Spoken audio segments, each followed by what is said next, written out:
Muy buenas a todos, nuevamente aquí con ustedes para compartir mensajes de la Escritura, de la Palabra de Dios. Bienvenidos.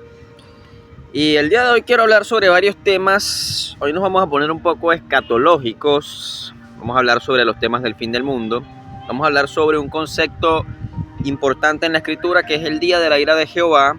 Vamos a hablar sobre la gran tribulación.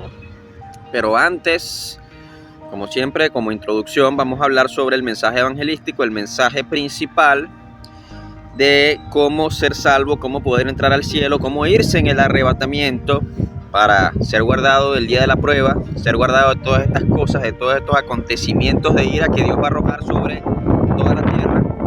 Y obviamente son dos requisitos los que Dios demanda para ser salvos, para entrar al cielo gratuitamente.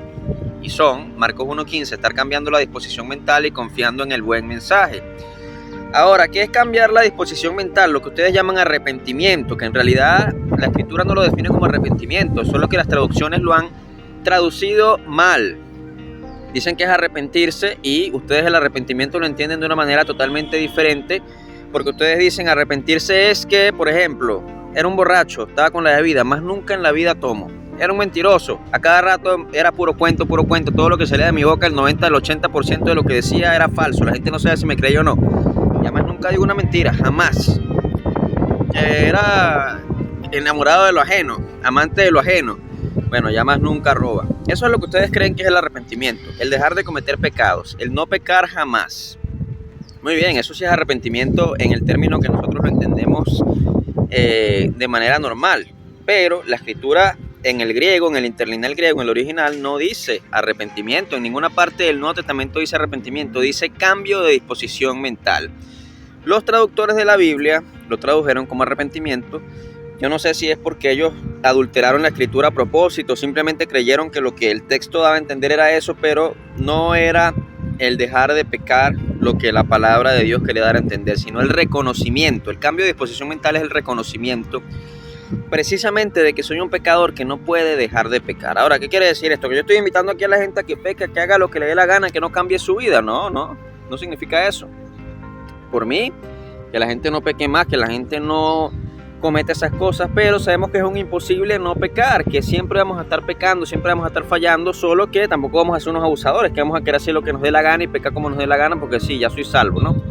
No debemos hacer eso. De poder podemos, no debemos hacer eso, pero que sepas que arrepentimiento no es que nunca más vas a pecar, porque así tú tengas la mentalidad de ser el ser humano más perfecto que existe en la tierra, que no quiere ni siquiera romper un plato, que no quiere ofender a nadie en lo más mínimo, que quiere ser amante de todo el prójimo completamente. Si tú veas que tu prójimo está lanzando una bomba nuclear, tú dices, yo te amo y te perdono, yo no me ofendo con nada, yo soy 100% tolerante, yo soy, no sé, el mensajero de la paz universal. Así tú quieras hacer eso y tengas un potencial muy grande para hacer eso, en algún momento, en algún punto, en alguna cosa pequeñita, y es exageradamente optimista decir que en alguna cosa pequeñita porque somos muy pecadores, pero vas a pecar en algo. Entonces el reconocimiento de nuestra condición, de nuestra naturaleza caída, porque entendamos que el ser humano no fue creado para pecar, Dios lo creó perfecto. Sin embargo, cuando Adán y Eva desobedecieron a Dios, cuando comieron del fruto prohibido, pervirtieron la naturaleza y entonces la naturaleza humana se convirtió en pecado. Entonces está en nuestro ADN, está en nuestra sangre, está en nuestro código genético el ser pecadores. Por eso es que aunque queramos ser buenos, queramos ser perfectos, queramos ser nobles, rectos ante las leyes humanas o ante la palabra de Dios, en algún punto pecamos, en algún punto fallamos, porque está en nuestra naturaleza, no podemos ir más allá de nuestra naturaleza. Entonces ese cambio de disposición mental, ese creer que soy malo o saberlo, porque es una realidad, no es solamente creerlo, es saber que soy malo, que soy pecador, ese es el cambio de disposición mental. Primer requisito para ser salvo, el reconocerte como un pecador que está de paso condenado, porque hay un decreto en Ezequiel 18:4 que dice que la paga del pecado es muerte. O sea que todos debemos estar muertos, porque todos hemos pecado. De Adán para abajo todo el mundo pecó. Ahora, el segundo requisito para ser salvo, ¿cuál es? Confiando en el buen mensaje. ¿El buen mensaje cuál es? El hecho de que Cristo Jesús, el único que nunca pecó, porque es Dios encarnado, murió en tu lugar en la cruz del Calvario y pagó por tus pecados. Si tú crees esto, tú tienes entrada libre, acceso libre al reino de los cielos gratuitamente. Incluso si sigues pecando después de haber cumplido esos requisitos, ya Él pagó por ti y tú eres salvo. Entonces, ¿quiénes son los que se van en el arrebatamiento? ¿Quiénes son los que van a ser libres de la ira de Dios en la gran tribulación? en el día de la ira de Jehová? Aquellos que cumplan estos dos requisitos, ¿sí? No es como dicen y enseñan algunos por ahí que hay que guardarse del pecado para irse en el arrebatamiento y Dios está evaluando con una lupa, porque si fuese así todos nos quedamos, porque todos pecamos. No, pero es que este peca poquito, porque este peca cuando se le sale. No hay una hipocresía más grande en los cristianos, en las personas, en los humanos, que decir que hay gente que peca porque pecó sin querer, porque se le salió el pecado. Eso no existe. Cuando tú vas a decir una mentira, tú sabes que es una mentira y sabes que es pecado. Si tú te vas a robar algo, así sea un sacapuntas, así sea una borradora, así sea un lápiz, tú sabes que es malo y que estás robando y que es pecado. No se te salen los pecados, no se te salen. Tú sabes que son pecados y los cometes. Entonces, tenemos que cambiar nuestra disposición mental. Nadie peca poquito porque es más santo que otro y este peca más y este se queda y Dios se lleva al otro. Solamente los que cumplen estos dos requisitos, que son salvos, se van en el arrebatamiento. Entonces, vamos a leer algunos versículos sobre el día de la ira de Jehová, porque este es un concepto que está escondido en el Antiguo Testamento, en muchos versículos que tienen un doble significado. Yo quiero expresar aquí que sí, hay versículos que tienen doble significado, que siguen un significado hermenéutico, pero al mismo tiempo tienen un significado que da a denotar otra cosa. Y les voy a poner varios ejemplos. Por ejemplo, cuando en el libro de Ezequiel se habla del rey de Tiro y Dios está describiendo características del rey de Tiro, también se puede familiarizar con Satanás. Si dice el lucero de la mañana, tú lucero de la mañana, que eras perfecto, y se está hablando ahí de Lucifer, pero también se está hablando del rey de Tiro, ¿me entienden? Entonces es un verso que tiene doble significado.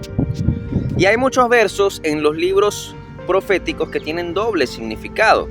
Y los libros proféticos y los libros poéticos, como los salmos, no son necesariamente libros que tienen que seguir exactamente una hermenéutica. La hermenéutica es más que todo algo que está motivado para los libros que son más que todo históricos, como el libro de los Hechos, como el libro de Reyes, como el libro de Crónicas. Son libros históricos, entonces ahí la hermenéutica sí tiene que seguir una carta, como las cartas de Pablo.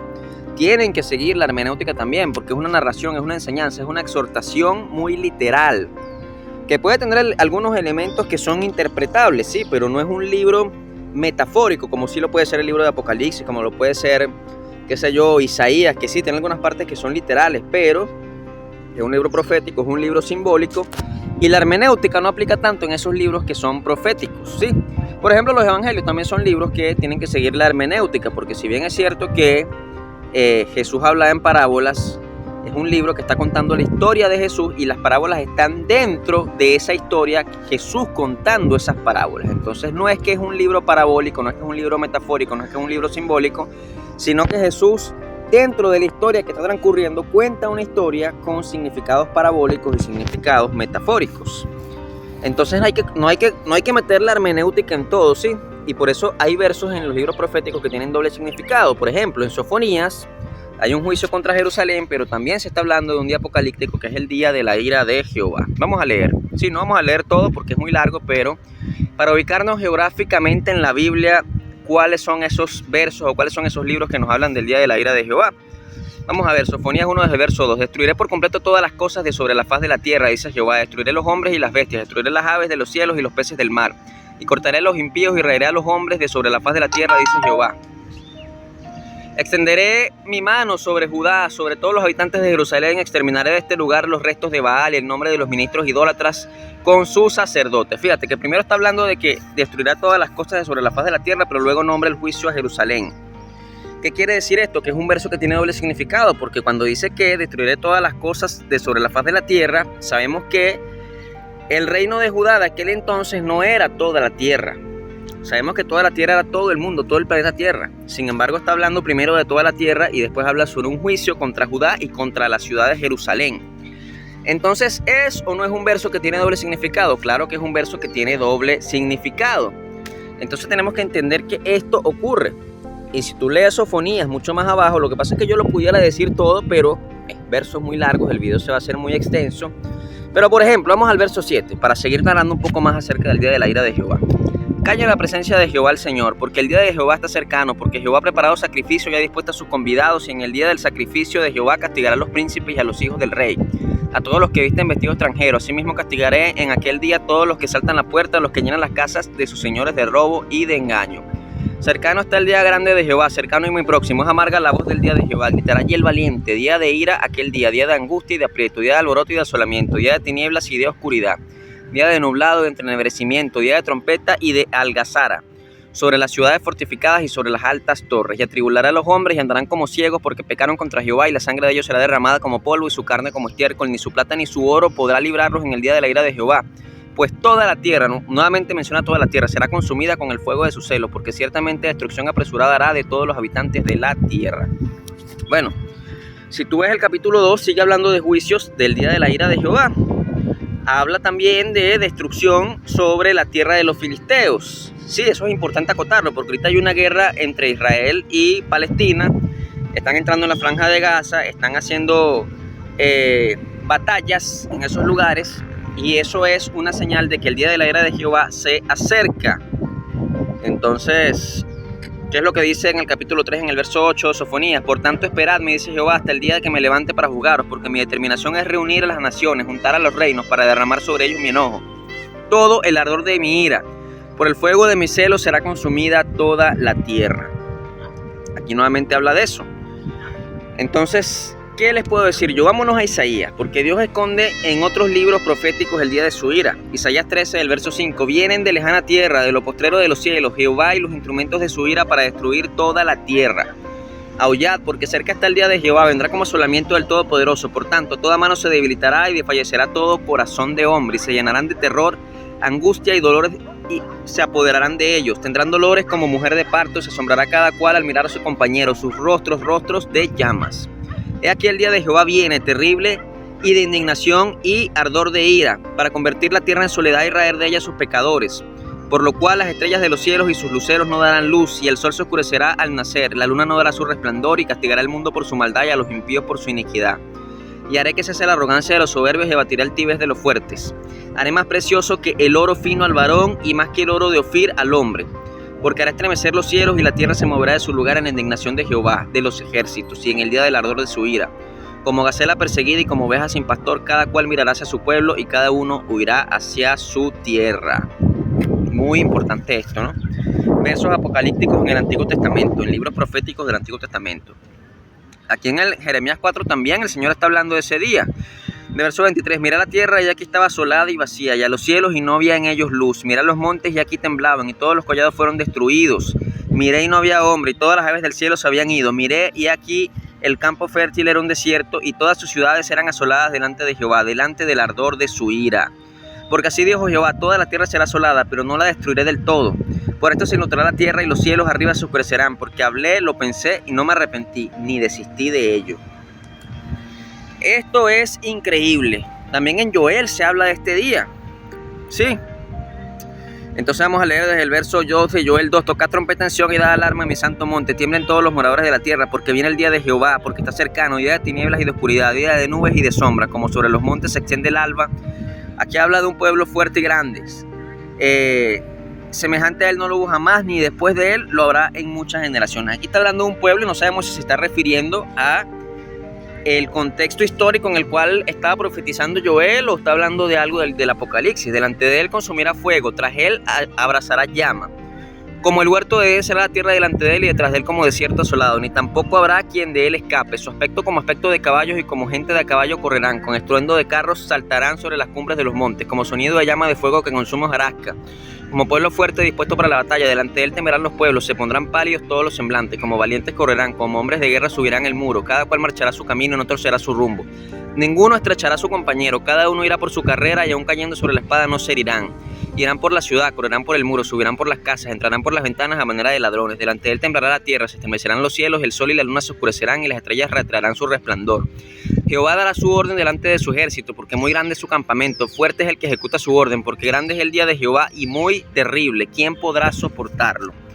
Esto pudiera ser también meteoritos, una lluvia de meteoritos que cae del cielo, porque sabemos que el profeta, viendo eso, ve una lluvia de meteoritos y va a decir que son estrellas que caen del cielo. Y sabemos que las estrellas en la Biblia representan a el ejército de los cielos, el ejército de Jehová. Entonces tenemos que entender eso, sí, el día de la ira de Jehová, se habla mucho de eso en Joel 2 del verso 30, y daré prodigios en el cielo y en la tierra, sangre y fuego, columnas de humo, y el sol se convertirá en tinieblas y la luna en sangre, antes que venga el día grande y espantoso de Jehová. Y todo aquel que invocar el nombre de Jehová será salvo. Porque en el monte de Sión, en Jerusalén, habrá salvación, como ha dicho Jehová, y entre el remanente al cual él habrá llamado. Entonces, ¿sí? ¿Dónde podemos localizar ese día de la ira? En el Nuevo Testamento, en el libro de Apocalipsis 6:12. Miré cuando abrió el sexto sello, y aquí hubo un gran terremoto, y el sol se puso negro como tela de silicio, y la luna se volvió toda como sangre, y las estrellas del cielo cayeron sobre la tierra como la higuera deja caer sus higos cuando es sacudida por un fuerte viento, y el cielo se desvaneció. El cielo se desvaneció como un pergamino que se enrolla, y todo monte y toda isla se removió de su lugar, y los reyes de la tierra y los grandes y los ricos, los capitanes, los poderosos y todo siervo y todo libre se escondieron en las cuevas y entre las peñas de los montes. Y decían a los montes y a las peñas: caed sobre nosotros y escondernos del rostro de aquel que está sentado sobre el trono y de la ira del Cordero, porque el gran día de su ira ha llegado, y quién podrá sostenerse en pie. Entiendan lo que está diciendo aquí. Esto es muy importante. Hay muchos versos más en el Antiguo Testamento. En Zacarías también hay uno que habla sobre la destrucción de las 2/3 partes de la tierra que serán cortadas. Pero ya vamos a hablar ahora del libro de Apocalipsis, porque muchos de ustedes que dicen que los cristianos tenemos que quedarnos en la gran tribulación, los verdaderos salvos, la iglesia tiene que quedarse, eso lo dicen ustedes porque ustedes no entienden todo el Apocalipsis, no entienden todo lo que viene siendo la gran tribulación. Ustedes, cuando por ejemplo ven una película de la gran tribulación, ven que en esa película se centran más que todo en la persecución. No, el anticristo subió al poder y está poniendo la marca de la bestia, y todo aquel que no se deje poner la marca va a ir a la cárcel, será torturado y luego será asesinado si dice que no. Y si dice que sí, se convertirá en un robot porque le pondrán el chip, y entonces, bueno, ya perdió su salvación para siempre. Entonces, se trata de ser valientes, de no tener miedo a la persecución. Entonces, yo soy un valiente, yo estoy dispuesto a que me metan preso, estoy dispuesto a que me maten, pero no voy a aceptar la marca porque yo amo a Jesucristo. Eso es lo que tú piensas que es lo más grave de la gran tribulación, porque eres un ignorante que no ha leído la Biblia. Pero déjame abrirte los ojos un poco. Mira, la razón por la cual la iglesia tiene que irse en el arrebatamiento y no pasar por los días de la gran tribulación no es porque viene un anticristo, que dicho sea de paso, el anticristo no es como nada de lo que la humanidad ha visto. No es como decir Hitler, Nerón, los emperadores romanos, no es como decir ninguno de los dictadores como Stalin o los más sanguinarios dictadores que han existido como Mao Zedong. No se trata de eso. El anticristo viene siendo algo mucho, pero mucho peor, podríamos decir 1000 veces peor, a el holocausto de Hitler con los judíos. Y tú, siendo cristiano en la gran tribulación, es como que tú fueses un judío en la Alemania de Hitler, pero 1000 veces peor. Ahora, aparte que va a existir la marca, va a existir el rastreo y todo lo demás, no va a haber comercio para los cristianos que no tengan, porque no vas a tener la marca, no te vas a marcar y no vas a poder comprar ni vender. Eso lo sabemos todos, eso es de lo que más se habla, la persecución y la tortura del anticristo. Pero ¿por qué nadie habla de los juicios de Dios a la tierra? ¿Por qué nadie habla de las cosas terribles que Dios va a hacer con la humanidad en la gran tribulación? Porque esa es la verdadera razón por la que la Biblia dice que tenemos que irnos en el arrebatamiento, porque no estamos puestos para ira. No es porque hay un anticristo que va a perseguir cristianos. Hoy día están persiguiendo cristianos. Tú vas al Medio Oriente y te pueden matar por sacar una Biblia. Vas a algunos países asiáticos y te persiguen por ser cristiano. En Corea del Norte también matan muchos cristianos. Entonces el tema no es la persecución, aunque sí, la persecución va a ser mucho peor que todo lo que se ha visto, y va a ser en todo el mundo. No va a ser en algunos países alejados, por allá, lejos de Occidente, no, va a ser en todo el mundo. Sin embargo, una persona que ha leído la Biblia completa tiene que saber que hay 7 sellos, hay 7 trompetas y hay 7 copas de ira que van a caer sobre todo el mundo. Y ahí es que vienen algunos ignorantes y vienen y dicen: no, pero es que Dios nos va a cuidar de esas plagas que va a mandar sobre la tierra, que sí, sabemos que van a ser muchas, pero Dios nos va a librar a nosotros, no vamos a morir, porque cuando el pueblo de Israel era esclavo en Egipto, Dios mandó las 7 plagas y los guardó, y los egipcios sí sufrieron esas plagas, pero el pueblo de Israel no. Esto es muy diferente.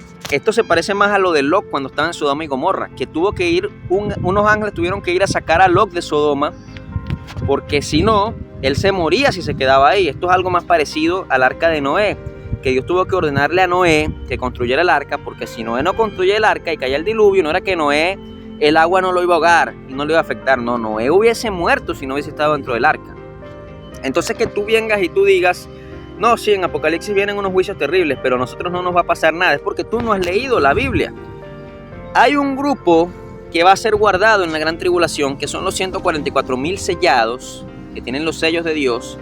Esos sí van a ser guardados, pero el resto no va a ser guardado, porque dice la Biblia que van a haber personas que van a ser muertas y van a estar en el cielo pidiéndole a Dios que haga justicia. Eso quiere decir que que eso es mentira, que tú no vas a ser afectado por los desastres naturales que ocurran. Sí vas a ser afectado, va a haber mucha gente que va a morir, y vamos a enumerar todas esas cosas porque yo quiero abrirle los ojos a esas personas. que dicen que la iglesia no va a pasar por... La iglesia tiene que pasar por la gran tribulación porque ellos son machitos y son valientes. A ver, vamos a leer desde el capítulo 6. Vi cuando el Cordero abrió uno de los sellos y oí uno de los 4 seres vivientes decir como con voz de trueno: ven y mira, y miré ya aquí un caballo blanco, y el que lo montaba tenía un arco y le fue dada una corona y salió venciendo y para vencer. Ese sabemos que es el anticristo, o es lo que la mayoría de los teólogos piensan. Yo también pienso que es el anticristo. Hay algunas teorías por ahí de que no es el anticristo. Algunos dicen que es el mismo Cristo cuando venció en la cruz. No sé, no puedo dar una seguridad, no estoy enseñando doctrina con el tema del primer jinete, pero yo sí pienso que es el anticristo. Sin embargo, entrando en la escena pública, no como un gobernante, sino primero entrando en la escena pública. ¿Qué pasa después? Cuando abrió el segundo sello, oí al segundo ser viviente que decía: ven y mira, y salió otro caballo bermejo y el que lo montaba le fue dado poder para quitar de la tierra la paz y que se matasen unos a otros, y se le dio una gran espada. Esa es la tercera guerra mundial. La tercera guerra mundial viene. Eso no es que, no, pero es que siempre han habido tensiones entre Rusia, Estados Unidos y China, pero nunca pasa nada, no va a pasar nada, no. En algún momento va a estallar la tercera guerra mundial y yo les voy a explicar por qué, y es algo de lógica. Si el anticristo apareciera el día de hoy, el anticristo no podría tomar el poder porque hay muchos países, hay muchos poderes en el mundo, hay muchos sistemas políticos diferentes, y aunque todos estén controlados por una élite como se sospecha, no van a dejar que venga un solo hombre y los gobierne a todos. Tiene que haber un cambio geopolítico y eso solamente puede ser producido a nivel mundial por una tercera guerra mundial. O sea, el nuevo orden mundial del que tanto se habla no es posible si primero no ocurre esa guerra. Entonces la tercera guerra mundial viene y es porque está profetizado en la Biblia. Y después que todos se destruyan los unos a los otros y el mundo quede hecho un desastre, ahí va a aparecer un líder que va a venir de mano de las Naciones Unidas, y ese va a ser aceptado por todos, va a tener un gran carisma, que es el anticristo, y ese sí va a gobernar ahí es que viene el imperio de la bestia. Pero antes de eso no puede ocurrir. Tienen que suceder muchas cosas terribles en el mundo para que todo el mundo acepte que un solo hombre lo gobierne. Entonces eso es algo de lógica, que ahorita no podría. ¿Tú crees que ahorita viene el anticristo y aparece y va a venir Putin y se le va a arrodillar y le va a dar el poder, y va a venir Joe Biden o Donald Trump y le va a dar el poder, y va a venir Xi Jinping y le va a dar el poder, o van a venir los líderes de la Unión Europea y le van a dar el poder? Mira, yo sé que hay muchos políticos que están siendo controlados por la élite y que el anticristo está operando actualmente en el mundo, pero eso no quiere decir que todos los países le van a entregar el poder en bandeja de plata. Tiene que ocurrir algo muy terrible, y eso es la tercera guerra mundial. Y eso no es una guerra como la primera o la segunda, eso es una guerra mucho más terrible. Explosiones nucleares por aquí, radiación por allá. Entonces van a haber muchos más muertos de los que hubo en la Segunda Guerra Mundial. Y sin embargo, lo peor no ha llegado todavía, porque lo peor no es la guerra. Miren, los científicos dicen que el mayor número de personas que van a morir después de la Tercera Guerra Mundial no va a ser a causa de las explosiones nucleares, no va a ser a causa de la radiación. ¿Saben de qué va a morir la gente? Los millones de personas que van a morir de hambre. ¿Sabes por qué? Porque ahorita a nivel mundial dependemos de un comercio internacional. Hay una geopolítica que todos los países comercian los unos con los otros, y eso se va a detener una vez empiece la Tercera Guerra Mundial, y las economías del mundo van a caer. Tú ahorita vas y compras comida en el supermercado y consigues todo lo que tú quieres: aceite, arroz, pan, todo lo que se produce. Y si un país no produce un alimento, otro país se lo vende. Sale más caro, pero entre todos hay comercio. Cuando ocurra la Tercera Guerra Mundial, eso no va a ser así. No va a haber ese comercio de la misma manera que lo hay hoy, y la gente va a empezar a comer de la basura. Todo el mundo se va a poner flaquito, todo el mundo va a andar en una hambruna total, y ese es el tercer jinete. Cuando abrió el tercer sello, vi el tercer ser viviente que decía: ven y mira, y miré, y aquí un caballo negro, y el que lo montaba tenía una balanza en la mano, y oí una voz de en medio de los 4 seres vivientes que decía: 2 libras de trigo por un denario, y 6 libras de cebada por un denario, pero no dañes el aceite ni el vino. El tercer jinete es la hambruna mundial, una hambruna mucho peor que la que vivió Venezuela, que la que vivió Cuba, que la que vivieron todos aquellos países que pasaron por dictaduras comunistas, que arrasaron con sus economías y los destruyeron. Viene una hambruna en todo el mundo mucho peor. La gente se va a poner flaquita, como las personas que están en África, que están así, que se le ven los huesos a los niñitos así. La gente se va a poner así en todo el mundo. Va a haber una hambruna mundial. Cuando abrió el cuarto sello, oí la voz del cuarto ser viviente que decía: ven y mira, y miré, allá aquí un caballo amarillo, el que lo montaba tenía por nombre muerte, y el Hades le seguía, y le fue dada potestad sobre la cuarta parte de la tierra para matar con espada, o sea, con guerra, con hambre, que ya lo mencionamos, y con mortandad, y con todas las fieras de la tierra. Las enfermedades se van a multiplicar. Las condiciones higiénicas del mundo a causa de la pobreza van a disminuir. Va a haber mucha más muerte, consecuencia de todo. O sea, se va a hacer más paulatino la intensificación de la muerte a causa de estos 2 jinetes que son la guerra y el hambre. Y también con las fieras de la tierra van a morir muchas personas. Entonces, cuando abrió el quinto sello, iba bajo el altar las almas de los que habían sido muertos por causa de la palabra de Dios y por el testimonio que tenían, y clamaban a gran voz diciendo: ¿hasta cuándo, Señor santo y verdadero, no juzgas y vengas nuestra sangre en los que moran en la tierra? Y se le dieron vestiduras blancas y se les dijo que descansasen todavía un poco de tiempo hasta que se completara el número de sus consiervos y sus hermanos, que también habían de ser muertos como ellos. Miren, los cristianos que van a morir durante esas guerras, esas hambrunas, esas situaciones, no van a estar orando para que haya misericordia por los impíos en la tierra, sino que van a estar orando por juicio. Así de terrible va a ser el sufrimiento que va a ocasionar esa tercera guerra mundial y que va a ocasionar esa hambruna y esa persecución que el anticristo va a liderar. Todo eso va a hacer que los cristianos que estén en el cielo oren por juicio. Pero ahora viene lo más terrible, ahora viene el día de la ira de Jehová. Mira, cuando abrió el sexto sello, aquí hubo un gran terremoto, esto lo leemos ahorita, y el sol se puso negro como tela de silicio y la luna se volvió toda como sangre. Las estrellas del cielo cayeron sobre la tierra como liguera deja caer sus higos cuando es sacudida por un fuerte viento, y el cielo se desvaneció como un pergamino que se enrolla, y todo monte y toda isla se removió de su lugar. Esto puede ser un cataclismo mundial, un desastre natural, digamos un terremoto que afecte a todo el mundo, un volcán que afecte a todo el mundo, una lluvia de meteoritos, un cometa gigante que caiga en la tierra, quién sabe qué. Pero aquí está hablando de algo natural que va a afectar a toda la tierra. Y dice: y los reyes de la tierra, y los grandes, los ricos, los capitanes, los poderosos, y todo siervo y todo libre se escondieron en las cuevas entre las peñas de los montes, y decían a los montes y a las peñas: caed sobre nosotros y escondernos del rostro de aquel que está sentado sobre el trono y de la ira del Cordero, porque el gran día de su ira ha llegado, y quién podrá sostenerse en pie. Fíjate que el día de la ira de Jehová, que describe Isaías, Jeremías, Joel, en sus libros proféticos, comienza durante el sexto sello. Sí, y ya los ricos y los poderosos sabían que eso venía y tenían sus búnkeres antinucleares preparados para protegerse, los ricos y los poderosos. Cuando abrió el séptimo sello, se hizo silencio en el cielo como por media hora, y vi a los 7 ángeles que estaban en pie ante Dios, y se les dieron 7 trompetas de oro. Otro ángel vino entonces y se paró ante el altar con un incensario de oro, y se le dio mucho incienso para añadirlo a las oraciones de todos los santos sobre el altar de oro que estaba delante del trono. Y de la mano del ángel subió la presencia del Dios humo del incienso con las oraciones de los santos, y el ángel tomó el incenciario y lo llenó del fuego del altar y lo arrojó a la tierra, y hubo truenos y voces y relámpagos y un terremoto. Viene ahora un terremoto. Todo se está empeorando aquí. Entonces, ¿qué opinas tú? ¿Tú piensas que sí, que tiene que quedarse la iglesia durante la gran tribulación? Porque aquí lo menos terrible es la persecución. Todavía ni siquiera se está hablando de eso, se está hablando de otras cosas, porque la persecución viene luego más adelante, con el tema de la marca de la bestia y lo demás. Pero aquí lo que ya viene, sin la persecución intensificada en su máximo punto, porque yo no digo que no la va a haber en estos momentos, pero no intensificada, ni siquiera ha llegado a la marca de la bestia, ya es algo muy terrible lo que está aconteciendo en el mundo. Y los 7 ángeles que tenían las 7 trompetas se dispusieron a tocar. El primer ángel tocó la trompeta y hubo granizo y fuego mezclados con sangre, que fueron lanzados sobre la tierra. La tercera parte de los árboles se quemó, y se quemó toda la hierba verde. Mira, la primera trompeta es que se quema la hierba verde. Ahora imagínate tú cómo eso va a traer un cambio en todo el mundo, que se queme toda la hierba verde. ¿Te imaginas el calor que va a ser cuando eso suceda? Porque los árboles son los que nos dan respiro, los que nos dan frescura, los que nos dan oxígeno. ¿Tú has vivido alguna vez en una ciudad o en algún pueblo donde hayan pocos árboles? ¿Verdad que hace mucho calor? Bueno, imagínate cuando caiga este granizo y queme la mayor parte de los árboles de la tierra, cómo va a ser calor en todo el mundo y cómo va a haber tan poco aire y lo incómodo que va a ser eso. Imagínate tú el ambiente en el mundo. El segundo ángel tocó la trompeta, y como una gran montaña ardiendo en fuego fue precipitada en el mar, y la tercera parte del mar se convirtió en sangre, y murió la tercera parte de los seres vivientes que estaban en el mar, y la tercera parte de las naves fue destruida. Aquí, aparte de que vino la hambruna, ya no vas a poder pescar porque se muere la tercera parte de los seres marinos. Aparte, ya no va a haber, el poquito comercio que había se acaba, porque se destruyen las naves que navegan en el mar, los barcos. Entonces mira, todo se va poniendo peor.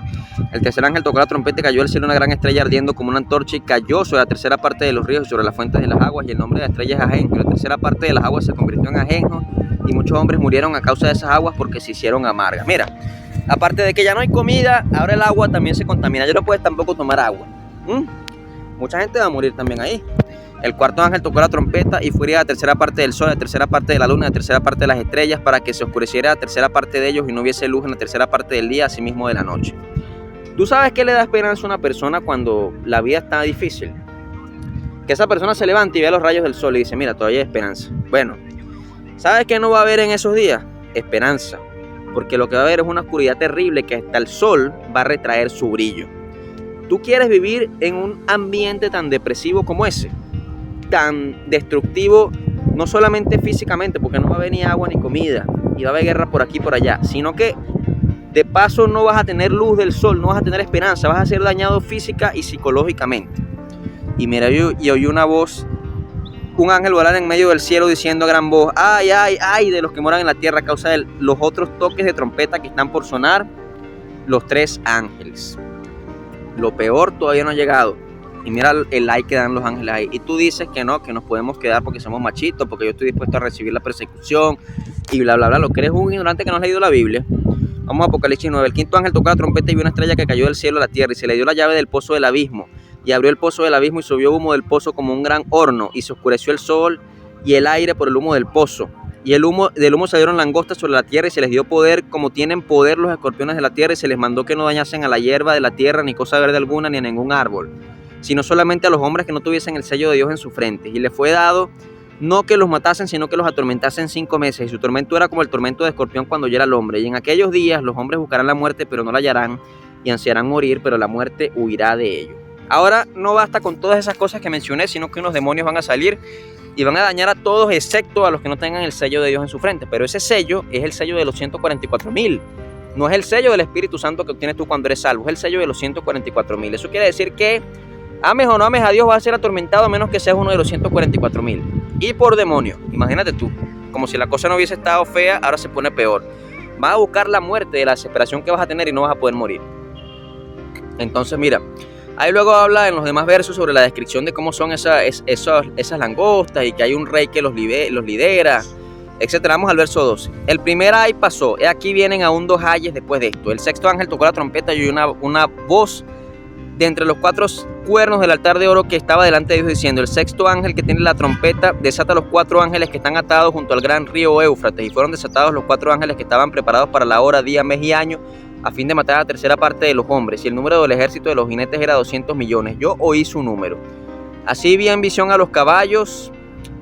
Mira, aquí la gente siempre suele decir que este es el ejército chino. Este no es el ejército chino, no lo es. No es el ejército chino, este es un ejército liderado por ángeles. O sea que esto es un juicio de Dios. Esto no es el ejército humano de los chinos, ni de los Estados Unidos, ni de los rusos, ni de la OTAN, nada de eso. Esto es un ejército liderado por ángeles. Y los otros hombres que no fueron muertos con estas plagas, ni aún se arrepintieron de las obras de sus manos, ni dejaron de adorar a los demonios, de las imágenes de oro, de plata, de bronce, de piedra y de madera, las cuales no pueden ver, ni oír, ni andar. Y no se arrepintieron de sus homicidios, ni de sus hechicerías, ni de su fornicación, ni de sus hurtos. Bueno, con todas esas cosas que esa gente ha vivido, yo no lo estoy justificando, pero llega un momento en que la gente endurece tanto el corazón, después de sufrir tanto, que te quieres morir, ni siquiera te puedes morir, que se van a estar arrepintiendo. No se pueden arrepentir ya están dañados para siempre.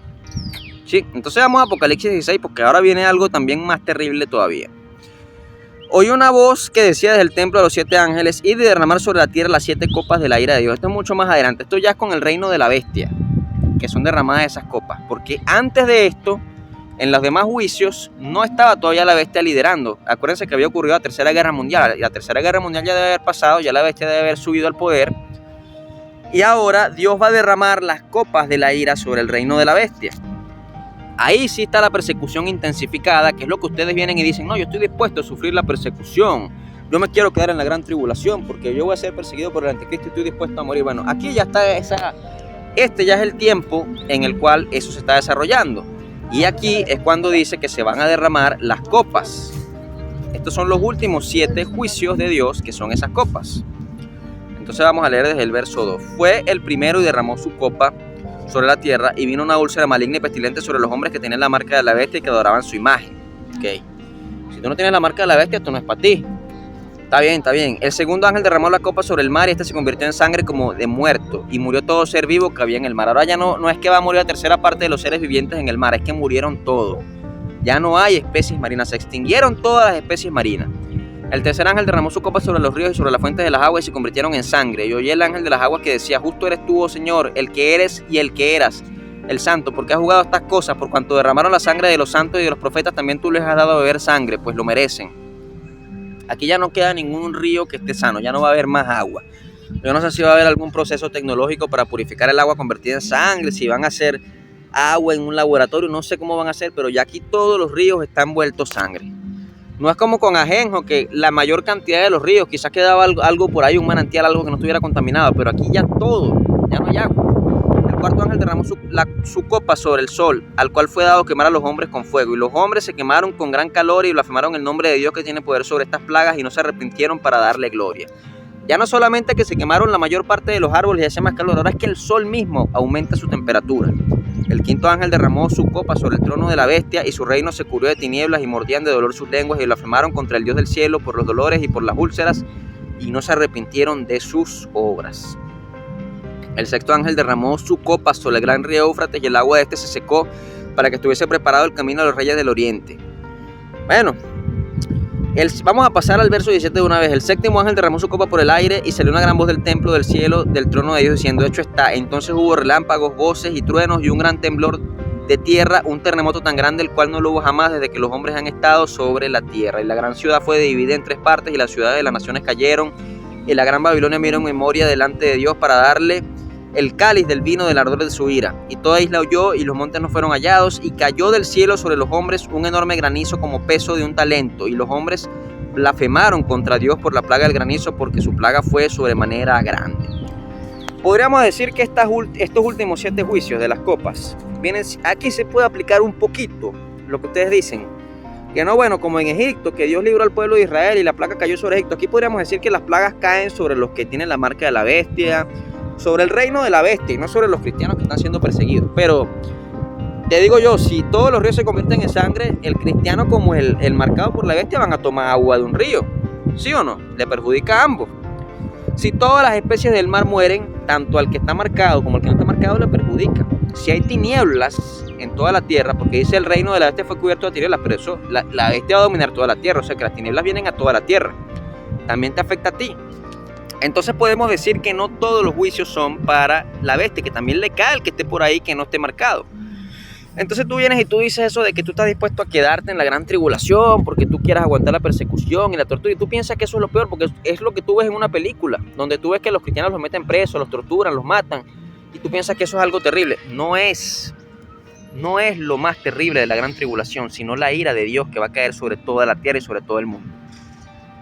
Entonces, para que tú tengas una idea, que tampoco es que todo el pueblo de Israel va a ser guardado durante la gran tribulación, sino los 144,000 nada más. ¿Me entendés eso? Entonces tienes que tener cuidado con lo que tú dices, porque no quieras quedarte en la gran tribulación. Sin embargo, los 2 requisitos para irse en el arrebatamiento y no quedarse son los que están en Marcos 1:15, cambiar la disposición mental y confiar en el buen mensaje. Si tú los tienes, tú te vas en el arrebatamiento. Así que allá tú si quieres creer que te vas a quedar o no, pero si tú crees que te vas a ir en el arrebatamiento y no cumples con estos 2 requisitos, por más santidad en la cual tú vivas, por más que tú ames a Dios, tú te quedas aquí.